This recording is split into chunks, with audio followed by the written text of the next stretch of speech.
commencer, merci à tous d'être présents. Certains sont venus d'un petit peu loin, alors merci beaucoup d'avoir fait le déplacement pour venir nous voir ce soir.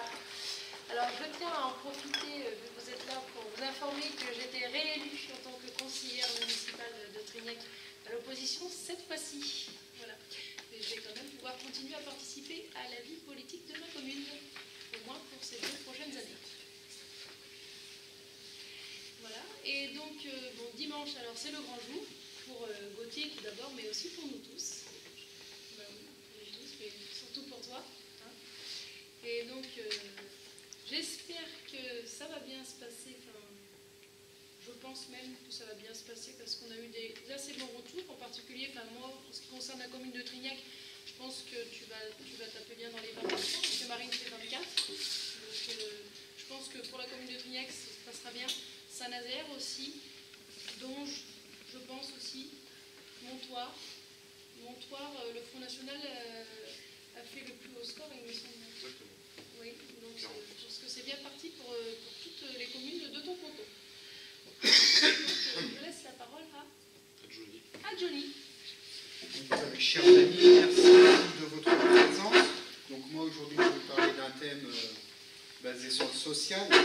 Donc il faut savoir que les 2 précédents quinquennats de Hollande et de Nicolas Sarkozy sont catastrophiques en termes de modèle social. Nous avons 9 millions de pauvres et 7 millions de chômeurs en France métropolitaine et en Outre-mer. Et avec le bilan catastrophique que l'on connaît de Emmanuel Macron sous le quinquennat d'Hollande, il ne faut pas croire qu'une fois Emmanuel Macron élu, cela va s'arranger. Donc, avec Gauthier, on a travaillé sur certaines aides sociales que Gauthier pourrait mettre en œuvre s'il était élu député à l'Assemblée nationale, donc pour défendre tout d'abord les intérêts de la 8e circonscription de Loire-Atlantique, mais aussi défendre les intérêts de notre nation. Donc il faut savoir que les aides que je vais vous présenter ce soir, les aides sociales, se basent bien évidemment sur la priorité nationale, les nôtres avant les autres. Comme j'expliquais à Jean-Claude Blanchard il y a quelques mois, pour nous la priorité nationale c'est d'abord les Français, ensuite les ressortissants de l'Union européenne et ensuite les ressortissants du tiers-monde. Donc pour les jeunes de 18 à 25 ans, nous proposons l'ouverture du RSA pour les 18-25 ans. Pour les jeunes qui sont évidemment sans ressources, puisqu'actuellement, à l'heure actuelle, les jeunes sont obligés de travailler 2 ans à temps plein au cours des 3 dernières années. Mais il faut savoir qu'avec l'augmentation et l'explosion du chômage à temps partiel, on a les jeunes, dont je fais partie, dont Arnaud fait partie, et dont 10 millions de Français font partie, ont de plus en plus de mal à trouver un emploi stable. Le taux de chômage chez les jeunes de moins de 25 ans est le double de celui des adultes. Le taux de pauvreté est supérieur à 25% chez les jeunes. Donc nous proposons l'ouverture, comme je l'ai dit, du RSA des 18-25 ans. Nous proposons la revalorisation des allocations logement pour les moins de 27 ans. Nous proposons aussi, et là c'est une nouveauté, c'est l'ouverture de l'allocation rentrée scolaire pour les jeunes de plus de 18 ans, c'est-à-dire lycéens et étudiants qui ne peuvent pas la percevoir, et dont certaines familles sont donc obligées d'avancer les frais de scolarité qui s'avèrent très importants au lycée et à l'université. Nous proposons, mais Arnaud vous en reparlera, d'ouvrir l'apprentissage à partir de 14 ans. Autre sujet qui me tient particulièrement avec Gauthier, c'est la prime d'activité. Bien que dans ces mots, cela peut paraître une bonne mesure, il s'avère que cette prime d'activité est profondément inégale. Plus on travaille, moins on en a. Vous me direz, ça paraît logique, mais moins on travaille, moins on en a. C'est-à-dire qu'un salarié qui touche 300 € par mois va avoir moins de prime d'activité qu'une personne qui gagne 600 ou 700 €. Donc, avec Gauthier, nous proposons déjà de modifier cette prime d'activité. Elle ne s'appellera plus prime d'activité, mais allocation d'aide à l'insertion. C'est-à-dire que c'est une allocation qui est censée aider la personne qui travaille à pouvoir subvenir à ses besoins. Nous proposons donc qu'elle soit recalculée, c'est-à-dire qu'une personne qui touche 300 € doit bénéficier de plus de primes d'activité que quelqu'un qui gagne 600, 700 ou 800 €. Alors Lauriane de Noël, comme Madame Dufeu-Schubert, elles préconisent toutes deux d'augmenter la prime d'activité de 50%. La prime d'activité actuellement coûte à l'État 4,4 milliards €. Faites le calcul, vous l'augmentez de 2,2 milliards €, ça fera 6,6 milliards €. Avec notre proposition, la prime d'activité coûtera le même coût qu'elle coûte à l'État, c'est-à-dire 4,4 milliards €. Nous proposons aussi, donc pour la prime d'activité toujours, de l'ouvrir aux chômeurs de catégorie A. Pourquoi? Parce que les chômeurs de catégorie A sont considérés comme faisant partie de la population active. Cela ne veut pas dire que qu'on va aider les personnes et qu'on va sombrer comme le voulait Hamon dans l'assistanat. Le but, c'est vraiment que ces aides soient temporaires afin de les aider à de nouveau s'insérer dans la vie active. Donc pour la RE également, nous proposons, puisque la RE est censée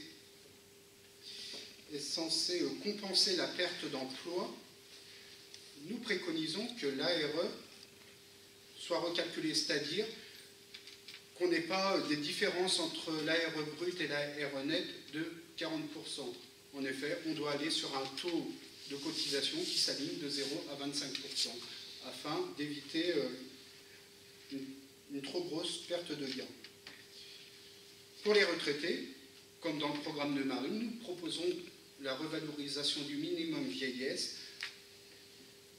la baisse des cotisations sociales, puisqu'on ne peut pas augmenter non plus le minimum vieillesse si on ne baisse pas les cotisations sociales qui pèsent sur les retraités les plus pauvres. Et nous proposons également de rétablir la demi-part des veufs et des veuves. Pour les handicapés aussi, comme tout handicap, nous proposons l'augmentation de l'aide adulte handicapé qui doit passer de 800 à 1 000 € par mois, et l'augmentation également des aides pour les enfants handicapés. Pourquoi toutes ces aides? Donc, comme je l'ai dit, toutes ces aides ne sont pas faites pour faire dans l'assistanat, mais bel et bien que les personnes les plus démunies, qu'elles soient retraitées, chômeurs ou handicapées, puissent permettre aux personnes de retrouver un niveau de vie plus ou moins correct, c'est-à-dire que tout être confondu se rapprochant au plus près possible du seuil de pauvreté, c'est-à-dire environ 900 € par mois. Donc, certaines personnes pensent qu'en fait, il s'agit d'assistanat, etc. Mais comme je l'ai dit tout à l'heure, ces aides, on en a besoin, surtout dans notre circonscription. On a une majorité de personnes à faible revenu, voire qui vivent sous le seuil de pauvreté, avec un endettement de plus en plus grand chaque jour. On en a besoin aussi, puisqu'il s'agit aussi là de la vie de familles qui sont en jeu, de la construction de la famille. Et on en a besoin, puisque sans richesse, on ne peut pas créer le pouvoir d'achat. Il faut savoir que la fraude fiscale, la fraude sociale, les aides de l'État vis-à-vis de l'immigration sont très importantes et à l'échelle nationale représentent des dizaines et des dizaines de milliards d'euros dépensés à tort et à travers. Donc, que certains comme Macron ou Fillon nous disent on n'a pas les moyens, si la France a les moyens, rassurez-vous. Simplement, la justice sociale, c'est réellement de défendre les plus démunis avant les plus riches. Merci.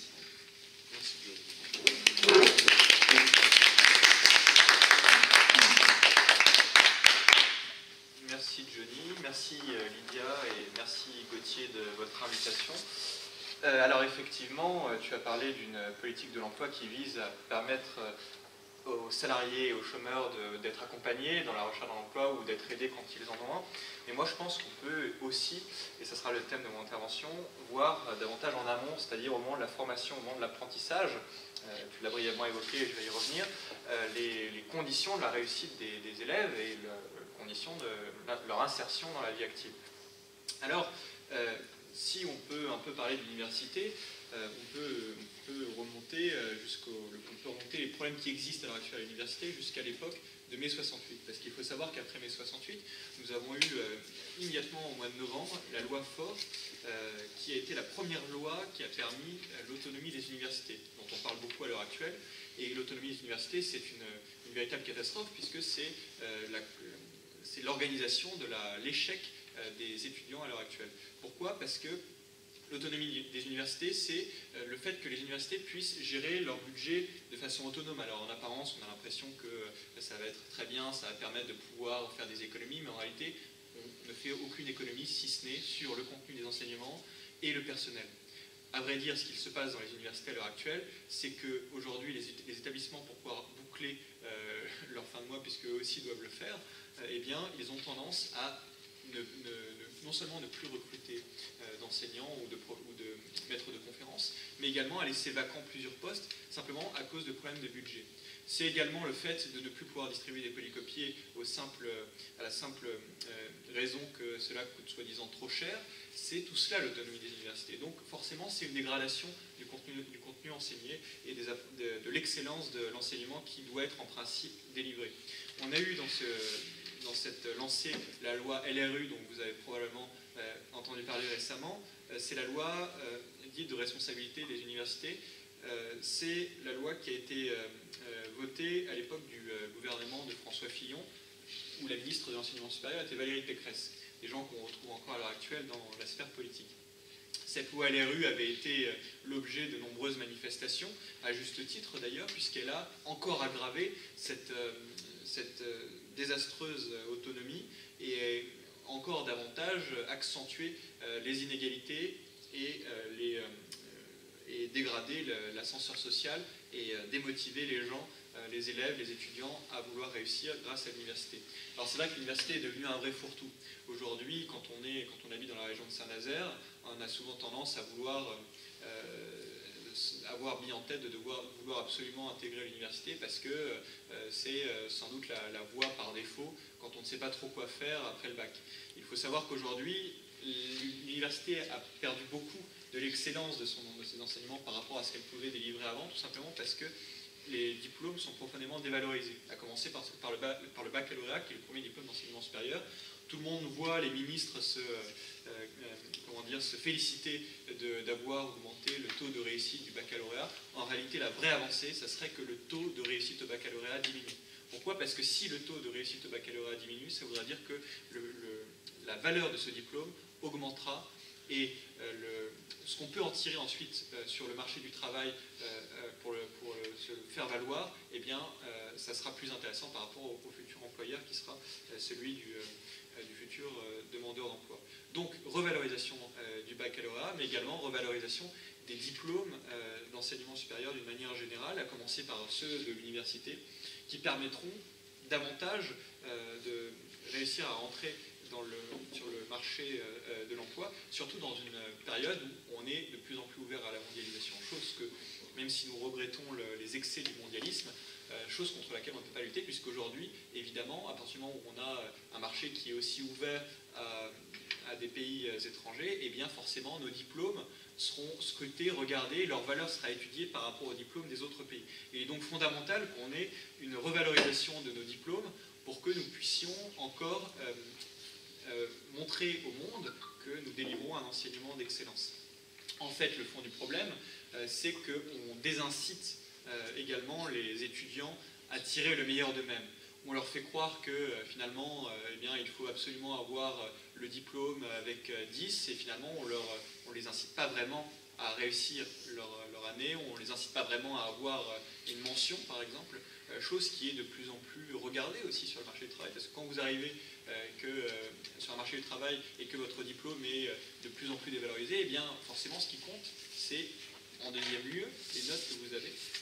Et donc, s'il n'y a pas cette incitation au mérite, cette incitation à tirer le meilleur des étudiants, à l'arrivée, eh bien forcément, on a une société qui est finalement dans le prolongement idéologique de cette austérité. C'est-à-dire si vous voulez, on bride un peu les étudiants en ne leur disant pas la nécessité de réussir. Donc nous, ce que nous voulons, c'est revaloriser également le mérite. Et la revalorisation du mérite passe également par la restauration des bourses au mérite qui ont été progressivement supprimées, y compris sous le quinquennat de François Hollande. Revalorisation des bourses au mérite qui commence dès le bac, puisque maintenant, quand vous avez une mention très bien, vous avez plus de bourses du tout. Je crois qu'ils l'ont restauré, mais qu'à moitié. Donc c'est une situation qui est assez précaire. Nous voulons restaurer pleinement les bourses au mérite pour le baccalauréat et en instaurer de nouvelles pour l'université. Alors dans ce cadre-là, il faut également parler de la priorité nationale. Johnny, tu en as parlé, mais je crois que c'est aussi valable pour l'enseignement, dans la mesure où aujourd'hui, comme vous le savez, l'université accueille énormément d'étudiants étrangers. Et d'ailleurs, nous, à l'université de Nantes, on remarque particulièrement la présence des étudiants espagnols. Et d'ailleurs, on remarque aussi que beaucoup d'étudiants nantais vont étudier en Espagne, notamment à l'université de Barcelone. On pourrait d'ailleurs se poser les questions de la nécessité d'aller uniquement à Barcelone et pas dans d'autres villes qui seront certainement plus intéressantes qu'une ville où on fait la fête et où on va en boîte de nuit. Donc aujourd'hui, nous avons le problème des étudiants étrangers, sachant qu'à peu près un tiers des étudiants étrangers que l'on accueille sont encore étudiants au bout de 8 ans, ce qui pose quand même question. C'est-à-dire que là, on est vraiment en présence d'une filière d'immigration clandestine, dans la mesure où on permet à des gens de rentrer et puis on leur dit que vous pourrez bénéficier des aides auxquelles ont droit les étudiants français, d'ailleurs même plus. Je vous rappelle que la région fournit une aide qui s'élève quand même à plusieurs milliers d'euros pour uniquement les étudiants étrangers, pas pour les étudiants français. Donc on a vraiment un problème de priorité étrangère sur la question de l'enseignement supérieur qu'il faudra absolument inverser, puisque nous voulons effectivement la priorité nationale. Cette priorité nationale, elle s'articulera aussi autour de l'aide aux étudiants français. Nous voulons revaloriser l'aide au logement pour les étudiants français jusqu'à 27 ans de 25%, puisqu'il y a de plus en plus d'étudiants qui vivent seuls, c'est mon cas. C'est le cas aussi de nombreux étudiants au FNJ à l'heure actuelle. Et c'est souvent extrêmement difficile, puisque c'est très compliqué d'avoir un travail en parallèle de ses études. C'est extrêmement difficile de subvenir seul à nos besoins. Et moi, je souhaite que l'État, je pense que c'est le cas aussi de Gauthier, que l'État puisse assurer l'autonomie et l'indépendance à ces étudiants qui sont finalement dans leur première phase de leur indépendance. Donc cela passe par l'augmentation de 25% des appels jusqu'à 27 ans, mais également par la construction de logements étudiants. Et ça sera sans doute la priorité, si nous avons une majorité patriote à l'Assemblée, la priorité en matière de construction de logements sociaux. Nous, ce que nous voulons, c'est, si nous créons des logements sociaux, c'est vraiment pouvoir en priorité y loger des étudiants qui aujourd'hui ne peuvent pas être logés ou doivent se loger dans le privé. Et je souhaite d'ailleurs, à titre personnel, mais je pense que Gauthier peut-être rejoint mon avis, que le prix des logements réservés aux étudiants, les logements du Crous, soit baissé, parce que on se demande à quoi ça sert finalement d'avoir des logements étudiants si le prix est le même que dans le privé. Donc cette nécessité d'avoir une majorité patriote, c'est permettre à l'État d'assurer une aide aux étudiants vivant seuls, aux étudiants qui bien souvent sont dans le besoin. L'État, par le biais de l'université, doit, selon nous, accompagner l'étudiant en lui permettant de trouver un stage. C'était une proposition de Marine Le Pen lors de la campagne présidentielle. Moi, je pense que c'est une proposition qu'on peut reprendre dans le cadre des législatives. L'université, aujourd'hui, enseigne, propose des enseignements, mais finalement laisse un peu les étudiants un peu seuls dans la nature au bout de leur cursus. On a beaucoup d'étudiants qui, par exemple, après avoir fini leur master, n'ont rien d'autre à faire que d'aller pointer à Pôle emploi. Ce qui est quand même un peu étrange. Moi, je pense que l'université doit permettre à un étudiant de trouver un stage pour l'aider à s'insérer dans la vie active. Alors, évidemment, si on règle la question de l'université, on ne règle pas tout. On règle l'aide aux chômeurs et aux salariés, on règle la question de l'université, mais on doit encore regarder en amont. Tu as parlé du collège unique, je pense qu'on peut en parler ici, surtout que nous avons la présence d'Alain qui était membre du conseil stratégique de Marine et qui connaît particulièrement ces questions-là. Nous voulons remettre en cause le collège unique qui, je vous le rappelle, si vous voulez, oblige les élèves au collège à être dans une voie générale et on ne peut quasiment pas faire autrement quand on est dans ce collège unique que de sortir en seconde générale, que de faire un bac général et finalement on dit à des élèves qui se retrouveraient davantage dans une voie professionnelle ou dans une voie technologique, eh bien non, la seule façon d'avoir un avenir aujourd'hui, c'est d'aller en voie générale. Et le problème que ça pose, c'est qu'on a comme ça progressivement hiérarchisé les voies de sortie de l'enseignement secondaire. C'est-à-dire qu'on a dit, bon, bah, si vous êtes, et moi je l'ai vécu en tant qu'élève, si vous avez plus de 12 de moyenne, vous irez en filière générale, si vous avez moins de 12, vous irez en filière technologique, et puis si vous avez moins de 10, bah, il n'y a pas d'autre choix que la filière professionnelle quasiment. Moi je trouve que c'est une très très mauvaise façon d'envisager les débouchés et l'insertion sur la vie active des étudiants, puisque forcément, qu'est-ce qui se passe à la fin?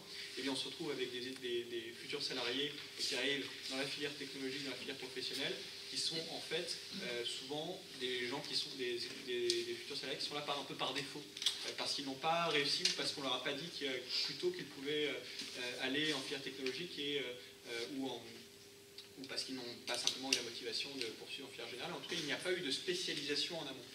Et globalement, ce contre quoi on lutte à l'heure actuelle, c'est le fait qu'il y ait une absence de spécialisation. Aujourd'hui, on cherche à dire aux élèves et aux étudiants, eh bien, il faut faire tout ce qu'il y a de plus général. Quasiment jamais se spécialiser. Aujourd'hui, les réformes qui sont en train d'être élaborées par le ministère de l'Enseignement supérieur, c'est de se demander si on ne ferait pas un socle après la L1 ou la L2. Non, quand on arrive à la fac, quand on rentre en L1, c'est pour commencer la vraie spécialisation après le bac. Quand on fait des études de droit, c'est pas pour faire aussi des études d'histoire, c'est pas pour faire aussi, sauf si les études d'histoire sont en lien avec le droit, mais alors dans ce cas-là, ça fait l'objet d'une matière, mais on se concentre sur le droit. À l'heure actuelle, on nous fait croire qu'il faut faire, quand on arrive à la fac, il faut encore faire quelque chose de suffisamment général pour faire le droit, l'histoire, peut-être même la géographie. Nous pensons qu'il faut davantage spécialiser. C'est la raison pour laquelle Marine a proposé lors de la campagne présidentielle l'apprentissage à partir de 14 ans. Moi, ça me semble être une très bonne chose. Ça veut dire qu'à partir de la 4e, on pourra avoir le choix entre poursuivre sur un collège général ou avoir le choix d'un collège professionnel qui mènerait à des filières telles que par exemple la cuisine, qui est une filière voie professionnelle qui mériterait d'être profondément revalorisée, sachant que c'est un pôle de compétences important qu'on a par rapport à l'étranger. On a beaucoup de cuisiniers qui s'expatrient et qui font valoir le savoir-faire français à l'étranger et qui travaillent dans des restaurants extrêmement réputés ou qui ont monté le leur à l'étranger. Donc on a plein de choses comme ça, plein de filières comme ça qui sont dévalorisées, simplement parce qu'on ne se donne pas les moyens de les mettre en avant, simplement parce qu'on ne donne pas aux élèves envie de les choisir. On leur dit, bah non, c'est pas ça qu'il faut choisir, parce que si tu choisis ça, il n'y aura pas de débouché, il n'y aura pas un bon travail à la clé, il n'y aura pas une bonne rémunération. Et ici, vu évidemment de Nantes, ici en matière d'enseignement, Saint-Nazaire et la région de Saint-Nazaire est connue pour IUT qui héberge tout ce qui concerne l'ingénierie, l'informatique. J'étais moi-même étudiant à l'IUT de Nantes, ma filière informatique, donc je sais à peu près de quoi il s'agit. Je vois bien que ce sont des filières qui sont quand même très rarement mises en avant. Et c'est un vrai problème, puisque Airbus aujourd'hui est un secteur où la France a beaucoup à jouer, y compris dans le cadre d'une sortie de l'Union européenne, puisque nous ne voulons absolument pas remettre en cause l'entreprise qui est Airbus, qui peut tout à fait s'intégrer dans une coopération des nations. C'est d'ailleurs comme ça qu'Airbus avait été imaginé au départ. Donc on a comme ça de nombreux secteurs d'activité, de pôles d'activité, qui sont de moins en moins pourvus d'élèves ou d'étudiants motivés pour s'engager dans cette voie-là, qui sont plutôt des gens qui arrivent là un peu par défaut, parce qu'on leur a dit qu'ils n'avaient pas accès à la voie générale. Donc la politique, si nous avons une majorité à l'Assemblée nationale, cette politique d'enseignement sera profondément remodelée de façon à ce que les voies, les filières générales, technologiques, professionnelles, soient enfin mises à égalité et qu'on n'ait plus du tout cette espèce de hiérarchie qui nuit profondément à notre système d'enseignement. Donc une revalorisation profonde de la voie professionnelle, en rétablissement l'excellence des enseignements dans cette voie-là. Alors, si on remonte encore en amont, puisque c'est un peu la suite de notre raisonnement, nous souhaitons aussi que les élèves arrivent au collège et au lycée en maîtrisant l'ensemble des savoirs fondamentaux, ce qui n'est pas le cas à l'heure actuelle, dans la mesure où nous sommes face à une école qui n'enseigne que de moins en moins les savoirs fondamentaux. La méthode syllabique, par exemple, doit être généralisée et je pense qu'on doit interdire toutes les autres méthodes. Notamment, je pense qu'il faut mettre véritablement le paquet, parce qu'aujourd'hui c'est extrêmement visible dans la sphère active concernant les salariés les plus jeunes. On a un niveau de l'orthographe en français et de la conjugaison de la grammaire qui baisse profondément, et c'est quand même... Moi j'étais choqué quand j'étais élève en CE1, quand je voyais ma maîtresse faire des fautes d'orthographe en confondant un infinitif avec une deuxième personne du pluriel. J'étais choqué de voir ce genre de faute de la part de quelqu'un qui est censé enseigner ces savoirs fondamentaux. Donc moi je pense que là on a vraiment un problème à résoudre à la base.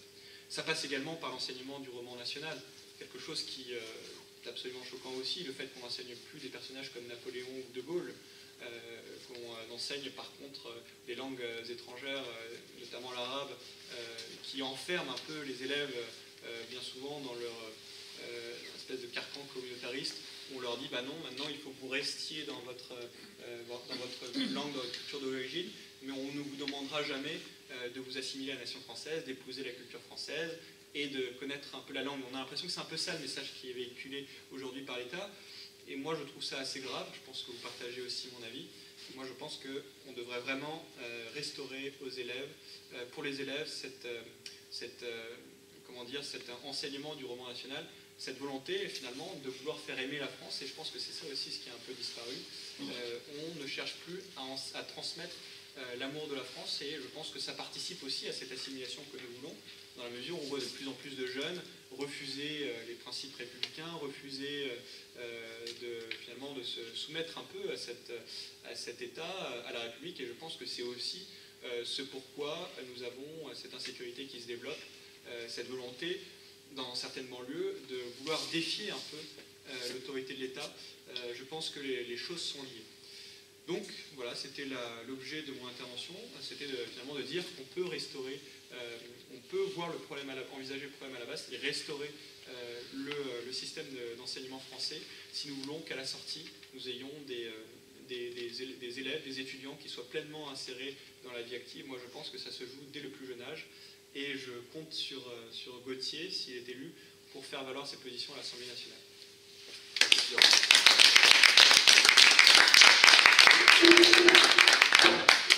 Merci Arnaud, merci à toutes et tous. Effectivement, on peut restaurer l'enseignement, on peut restaurer beaucoup de choses en France, à la condition que nous ayons, ce que tu as rappelé, cette majorité patriote à l'Assemblée. Même si ce sera difficile, même si les sondages, il ne faut pas trop écouter les sondages, nous disent que nous serions dans une période de tempête, nous allons, je pense, ne serait-ce qu'avec la victoire de Marine, peut-être dès le premier tour, faire élire beaucoup des nôtres et beaucoup restaurer. Non seulement restaurer l'enseignement, mais encore restaurer notre industrie, notre agriculture, tout ce qui fait notre souveraineté au pluriel et tout ce qui nous distingue également parmi les autres peuples concernant notre identité.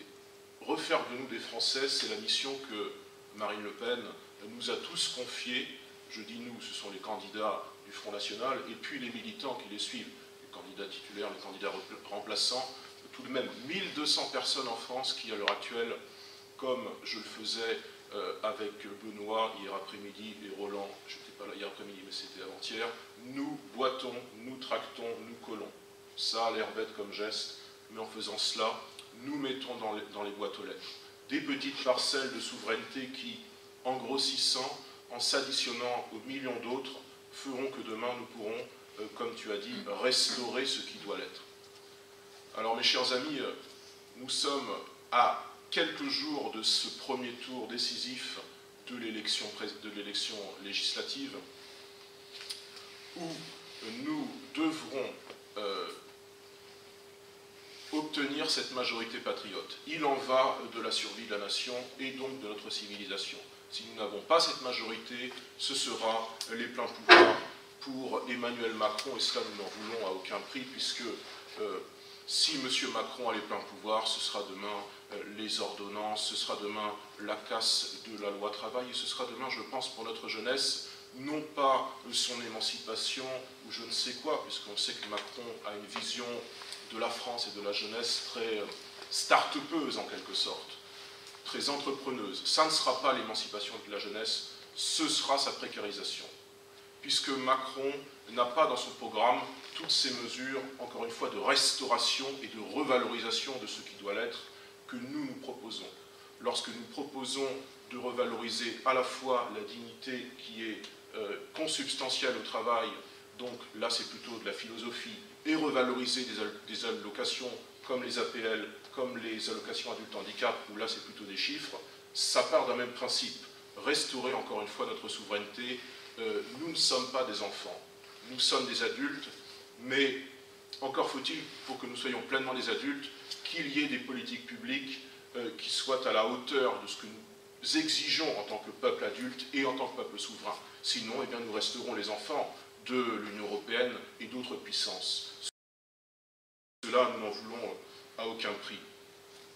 Alors, avec Johnny, ces derniers jours, nous avons rédigé ce programme dont il vous a donné quelques éléments, qui est pour le coup un programme vraiment local, qui s'additionne, qui s'ajoute aux mesures nationales qu'avaient été celles de Marine Le Pen.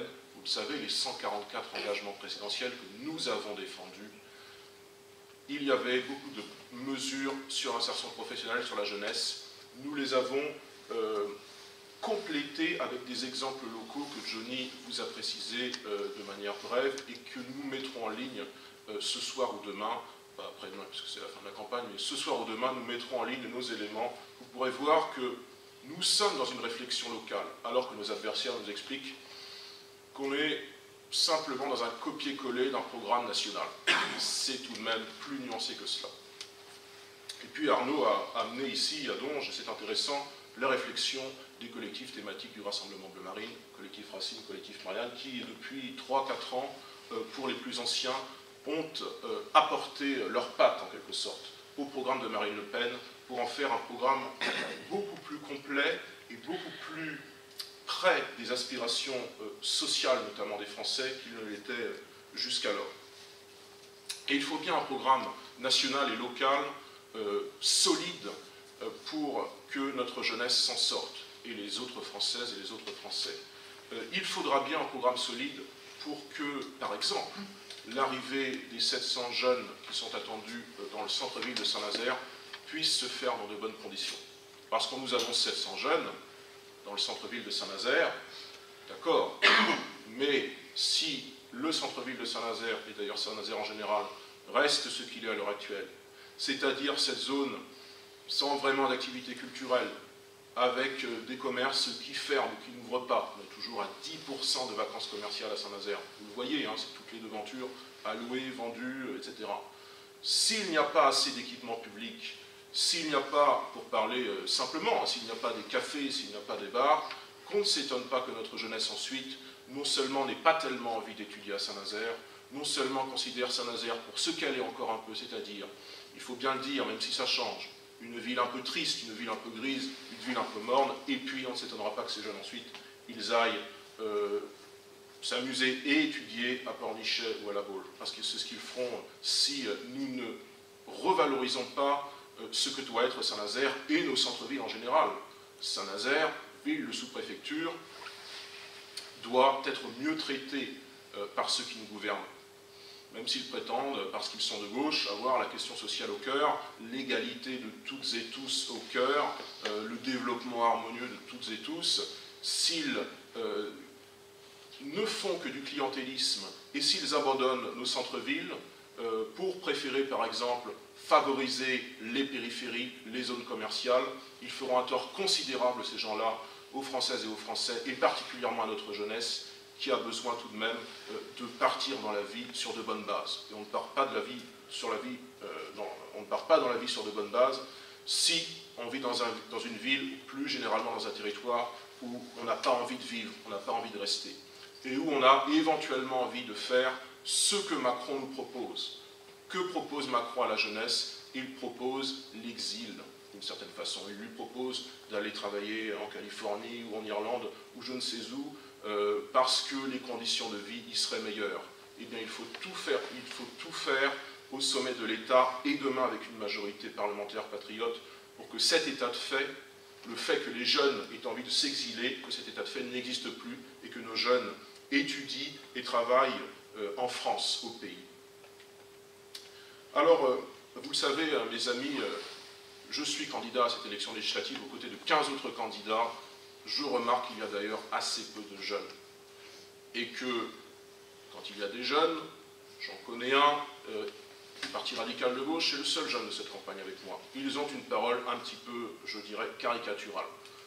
Monsieur Octor, pour le citer, qui est le seul jeune de cette campagne, par exemple, lorsqu'on lui parle du détachement des travailleurs, il répond plus d'Europe, alors que nous répondons pour notre part plus de France, plus de protectionnisme, plus de solutions nationales. Ça nous montre tout de même que les jeunes du système sont, comme j'ai pu le dire dans un débat radio récemment, comme ce monsieur Octor, un petit peu à côté, un petit peu naïf, comme quand il nous vante l'Europe, l'Union européenne, plus d'intégration européenne comme toujours la solution. Moi, je ne crois pas à cela. Et Arnaud, tu as rappelé avec justesse que Airbus, pour citer un exemple local, à quelques kilomètres d'ici, Airbus n'est pas un succès de l'Union européenne. C'est avant tout le succès de cette Europe des 6 initialement, mais surtout le succès de coopération nationale entre des États-nations, ce mot est important, qui sont à des niveaux à peu près équivalents de richesse, et puis qui ont peut-être des liens culturels forts entre eux. Et ça ne peut pas se faire, on ne peut pas faire d'Airbus, on ne peut pas faire d'Ariane Espace, et on ne peut pas faire de construction européenne avec une Europe à 28. Et ça n'est pas parce qu'on nous vend, pour reparler de la jeunesse, ça n'est pas parce qu'on nous vend Erasmus que l'Union européenne est performante. Voilà.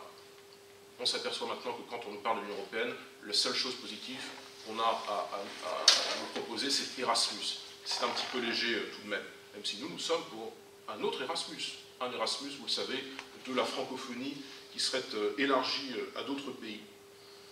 Et puis, moi j'observe tout de même que ces jeunes, comme M. Octor et puis les autres candidats qui sont moins jeunes, lorsqu'ils nous parlent de politique sociale pour notre jeunesse, ils font les choses, soit ils mentent, soit ils font les choses à moitié.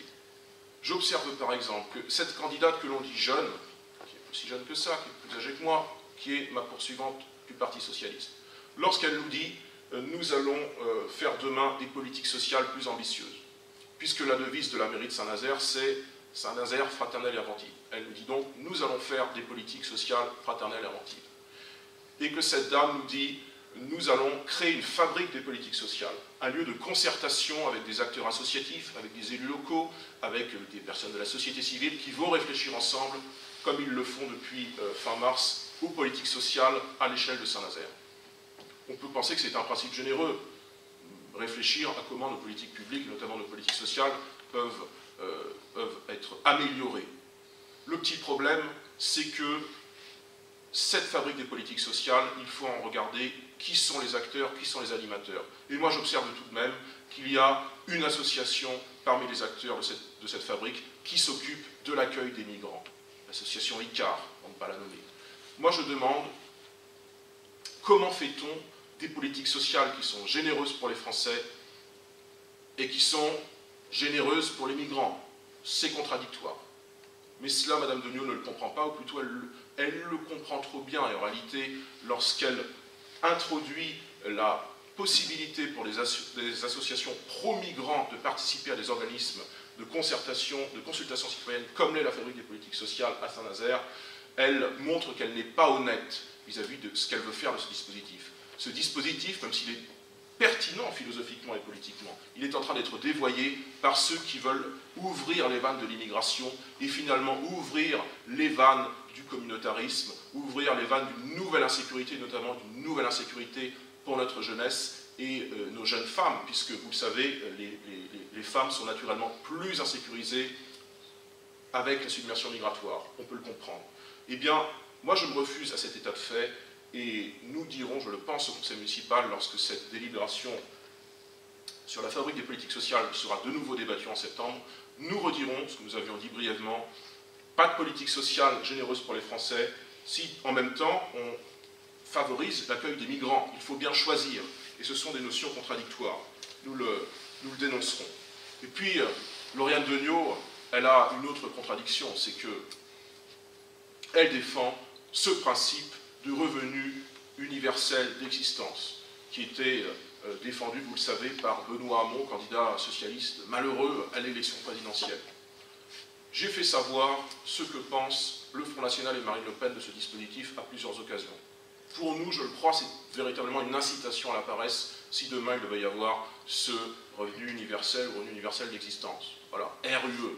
Moi j'ai bien l'impression que si on fait ce RUE, on va, au lieu de responsabiliser, au lieu de discipliner les gens, au lieu de leur apprendre, et notamment nos jeunes, ce qu'est le travail, pourquoi le travail est important dans une vie, on va les inciter encore une fois à la paresse, on risque de mettre ces jeunes à la rue, RUE, comme l'est le nom de ce dispositif qui porte bien son nom décidément.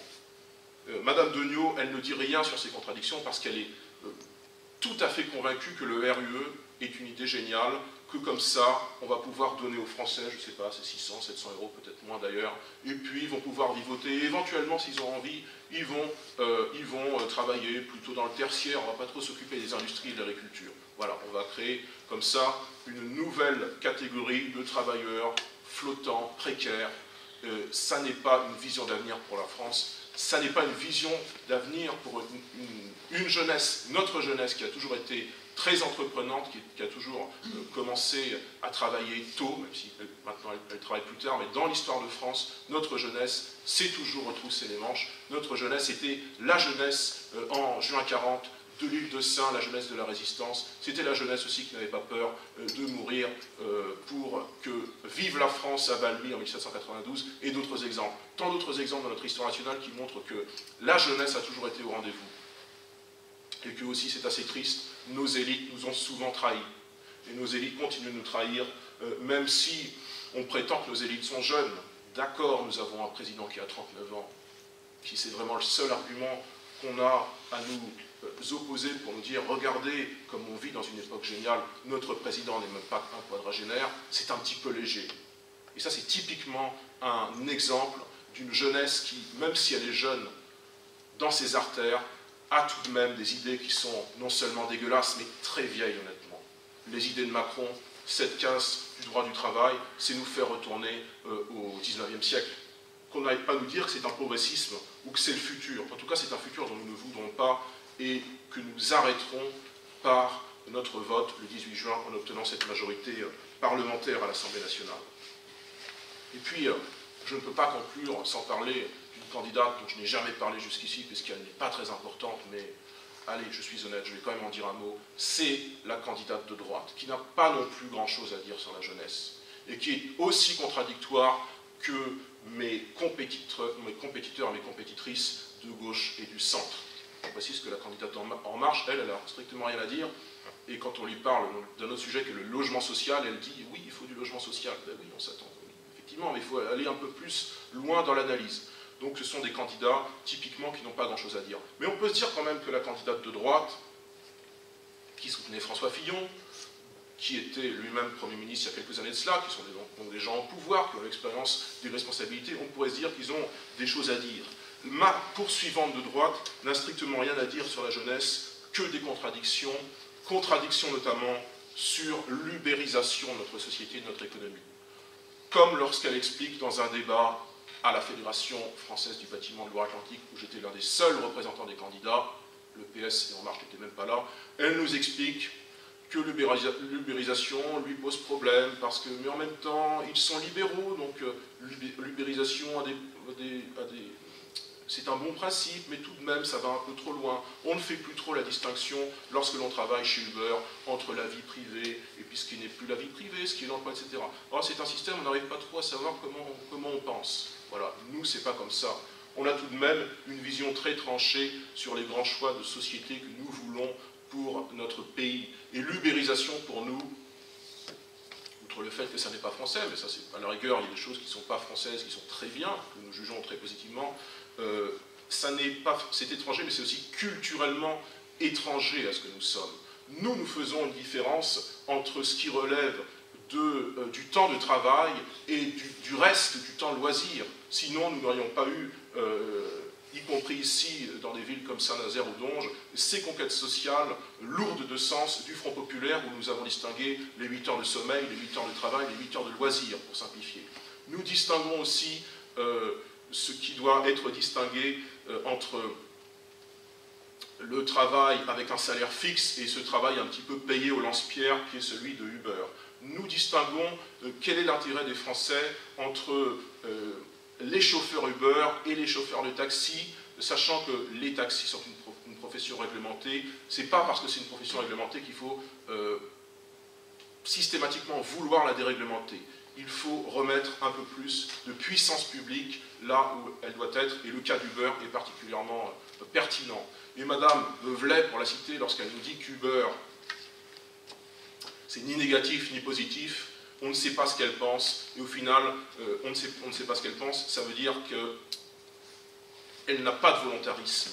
Elle ne changera pas les choses si elle est élue députée. Elle ne changera pas le quotidien de notre jeunesse, notamment si elle est élue députée.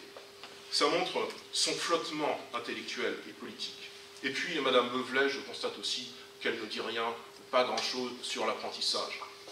Arnaud, tu as rappelé que nous demandions l'apprentissage, si possible, dès 14 ans. C'est une position que nous formulons au Front National depuis des décennies. Moi, j'ai toujours connu cette position au Front National, j'y suis depuis 10 ans. Nous voulons l'apprentissage, la possibilité aux apprentis d'apprendre dès 14 ans, parce que, et ce n'est infamant pour personne, tout le monde ne peut pas aller à l'université. Voilà. Il y a des types d'intelligence humaine très différentes. Il y a des gens qui ont cette intelligence manuelle, cette intelligence intuitive, cette capacité tout de suite d'être capable de modéliser des objets, de faire des objets en 3 dimensions. Il faut donner, de fabriquer des objets, il faut donner à ces jeunes la possibilité de le faire dès 14 ans. Il faut pour le coup enlever un corset du système qui fait qu'ils ne peuvent pas apprendre à 14 ans. Il faut enlever ce corset-là, et Madame Veuvelet ne le dit pas. Et Madame Veuvelet ne dit pas davantage qu'il faut augmenter la prime d'apprentissage, comme nous l'avions proposé aux élections régionales de 2015, lorsque nous avions proposé à la région des Pays de la Loire de doubler tout de suite la prime d'apprentissage, pour que nous revalorisions véritablement cette filière apprentissage qui a été tant malmenée régionalement par la gauche pendant 12 ans, c'est 12 ans où elle était au pouvoir, et qui maintenant, même si elle est souvent dans la bouche des représentants de la droite, n'est pas réellement défendue au Conseil régional, parce qu'on en est resté à une sorte de continuation, comme souvent, des politiques qui avaient été menées par la gauche. La gauche, la droite, on voit qu'il n'y a pas tellement de différence. Voilà, mes chers amis, quelques propositions pour que notre jeunesse soit restaurée dans la confiance qu'elle doit avoir vis-à-vis d'elle-même, restaurée dans sa dignité, restaurée dans son identité. Elle ne peut l'être que si demain, nous avons, encore une fois, des législateurs du Front National, des députés patriotes à l'Assemblée. Sinon, ce sera cette jeunesse macronisée qui n'aura pas grand espoir, encore une fois, sinon cet exil doré dans la Silicon Valley ou ailleurs. Nous voulons que nos jeunes restent en France, nous voulons qu'ils travaillent en France, qu'ils vivent et travaillent au pays, pour reprendre une formule bien connue. Et nous travaillons pour cela en militant. Encore une fois, nous avons 1 jour et demi de campagne devant nous. Nous serons encore demain sur un marché et nous boiterons. Nous aurons demain soir cette grande réunion départementale à Orvaux avec tous nos candidats où ils pourront exposer ce que fut leur campagne, ce que furent leurs expériences de campagne et puis peut-être quelques engagements de campagne. Nous avons, je crois, mené une belle campagne, même si c'était une campagne courte. Et ça, c'est la faute du système. Il ne faut pas vouloir comme ça placer les élections législatives à 6 semaines de l'élection présidentielle. Il y aurait des choses à revoir de ce côté-là. Nous n'avons pu mener qu'une campagne courte. Nous avons distribué, tant que nous avons pu, nos documents de campagne. Nous avons fait savoir nos propositions sur les marchés. Nous étions, nous, présents sur les marchés. Les autres n'étaient pas forcément présents. J'étais sur le marché de Pertuichot ce matin avec Benoît. On a vu une socialiste, elle est restée une demi-heure. On a vu la femme de droite, on a vu les représentants de lutte ouvrière, et puis ils sont tous partis au bout d'une demi-heure. Où étaient les marcheurs? Où étaient les autres représentants? Nous ne les avons pas vus. Et ça fait plusieurs marchés déjà, et les Insoumis non plus, ça fait plusieurs marchés déjà que nous ne voyons pas les candidats d'En Marche, et que nous ne voyons plus, et ça nous inquiète, les candidats de France Insoumise. Ces mêmes candidats de France Insoumise qui, eux, nous font la leçon si, par malchance, nous sommes absents une fois d'un marché. Donc, la mobilisation, elle est de notre côté. Nous devons l'amplifier dans les 36 heures qui viennent, et puis viendra, je le pense, ici dans la 8e circonscription, et je l'espère dans d'autres circonscriptions, le temps d'un second tour décisif, d'une clarification contre je ne sais quel candidat. Moi, j'ai l'intuition ici que, tout de même, nous affronterons, j'affronterai au second tour, avec mon équipe, la candidate de République En Marche, en tout cas, c'est le nom qu'elle... c'est son intitulé, moi je ne crois pas trop qu'elle soit républicaine, mais peu importe. Je crois que nous affronterons cette dame qui n'a strictement rien à proposer que des généralités, que des lieux communs sur tous les sujets sur lesquels on l'interroge, et elle l'a prouvé il y a une semaine de cela au débat. Elle répondait, elle annonnait des choses qu'elle venait de lire 5 minutes plus tôt dans le programme national de son candidat. Ce qui n'a pas été notre cas, moi je n'avais pas de notes sur moi, j'ai répondu un petit peu au débeauté, ça n'était pas toujours facile, mais j'ai été, je crois, sincère et spontané dans ma manière de répondre. La candidate d'En Marche, c'est finalement, je ne sais pas, c'est une speakerine qui lit un téléprompteur, qui lit le téléprompteur du gouvernement. C'est tout à fait différent de nous qui sommes des gens du réel. Nous, pour le coup, nous sommes vraiment la société civile, puisqu'ils se disent candidats de la société civile. La société civile, c'est nous. Ce sont les artisans, ce sont les chauffeurs de taxi, ce sont les ouvriers, ce sont les commerçants, ce sont, je ne sais pas moi, les fleuristes, n'importe quelle profession qui sont majoritairement au Front National et qui sont minoritairement dans les autres partis. Regardez qui sont les candidats d'En Marche, 1 ou 2% d'ouvriers et 55 ou 60% de cadres supérieurs, les professions libérales.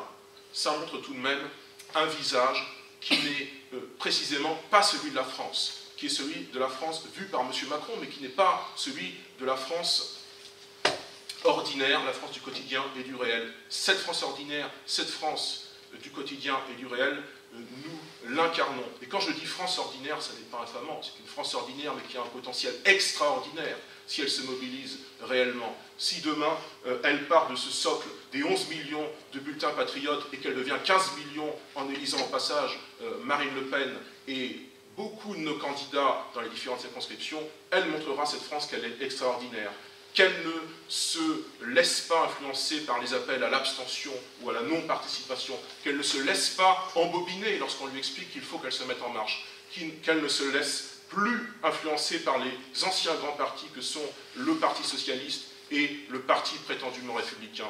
Et dans cette France-là, il y a notre jeunesse qui, habituellement, c'est bien malheureux, s'abstient beaucoup trop, mais qui, je le crois, verra à la victoire, dès le premier tour de Marine Le Pen à l'élection législative, qu'on peut faire localement changer les choses. Et peut-être que dans tout le pays, ça désinhibera nos jeunes, qu'ils verront que, puisque dans le Pas-de-Calais, Marine est élue, ils peuvent avoir localement, un peu partout en France et ici en Loire-Atlantique, des représentants, et notamment des représentants jeunes, pour les défendre. Des vrais jeunes, hein, pas des jeunes de 45 ans, hein, des vrais jeunes. On peut avoir des députés qui ont 18 ou 20 ans, on peut avoir des députés qui sont vraiment de la société civile, qui sont vraiment des étudiants, qui ont vraiment connu la précarité et qui n'en font pas quelque chose de marketing, puisqu'ils l'auront vécu dans leur chair. Ils l'auront vécu, ça sera leur vrai passif. Alors que les autres candidats prétendent qu'ils sont issus, encore une fois, issus de la société civile et qu'ils ont eu telle ou telle expérience de vie, mais souvent tout de même. Ces républicains en marche, ces républicains tout court, ces socialistes n'ont rien connu de la vraie vie. Et finalement, même quand ils étaient jeunes, ils étaient déjà vieux idéologiquement. Eh bien, nous sommes la vraie jeunesse. Et je m'honore aujourd'hui de faire ce dernier rassemblement de campagne avant le premier tour avec 4 de nos jeunes, outre moi-même, Lydia, qui a été réélue brillamment au conseil municipal de Trignac, alors que cette victoire n'était pas facile, puisqu'on nous expliquait que la marche de l'histoire, c'était le retour du communisme à Trignac, Lydia défendra nos intérêts comme elle l'a défendu entre 2014 et 2015 lorsqu'elle co-gérait le CCAS. On peut voir tout de même que si quelqu'un s'occupe du centre communal d'action sociale, c'est qu'a priori, c'est pas un monstre, c'est pas quelqu'un à qui on ne peut pas faire confiance, c'est plutôt quelqu'un à qui spontanément on accorderait sa confiance. Je suis heureux que Lydia soit aujourd'hui à cette table et depuis ces dernières semaines comme candidate titulaire dans cette élection. Et aujourd'hui, nous avons également Johnny, notre responsable FNJ de circonscription, et Arnaud, membre du bureau national FNJ, responsable départemental, qui vous ont exposé succinctement, mais brillamment, je crois, quelles étaient nos options pour une autre jeunesse, finalement. Alors, il reste 36 heures pour inverser la tendance sondagière qu'on nous promet et montrer que c'est dans les mains de notre jeunesse et dans les mains des Françaises et des Français en général que se trouvent les clés de l'avenir français. Ça n'est pas dans les mains de ceux qui prétendent, alors qu'ils sont élus comme M. Macron, avec 20 ou 30% des inscrits, qui prétendent assurer le futur de la France. Il n'assure pas son futur, il condamne son futur, il condamne son avenir, alors que nous créerons cet avenir objectivement. Nous créerons cet avenir objectivement si nous assumons un sursaut collectif et si nous ne nous laissons pas, encore une fois, influencer par les mots d'ordre des médias, des banques, des grands groupes et de M. Macron et de ses acolytes. Quand je dis acolytes, je mets aussi la gauche et la droite. Nous sommes l'opposition patriote, nous sommes un jeune patriotisme d'une nation très vieille, mais qui est restée très jeune, je crois, dans sa manière dont elle se manifeste au monde. Nous ne sommes pas une nation vieille, nous sommes une jeune nation animée dans notre mouvement par de jeunes représentants. Même s'ils ont 77 ans, ils sont jeunes dans leur tête, nos représentants, nos candidats, nos élus. Parce qu'ils portent, encore une fois, la vision d'une France souveraine, d'une France d'avenir. Et je compte sur vous, le 11 juin et le 18 juin, par votre vote, par votre confiance, pour nous porter, Lydia et moi-même, à l'Assemblée nationale, où nous défendrons nos intérêts, vos intérêts. Il reste 36 heures, encore une fois, pour se mobiliser. Merci.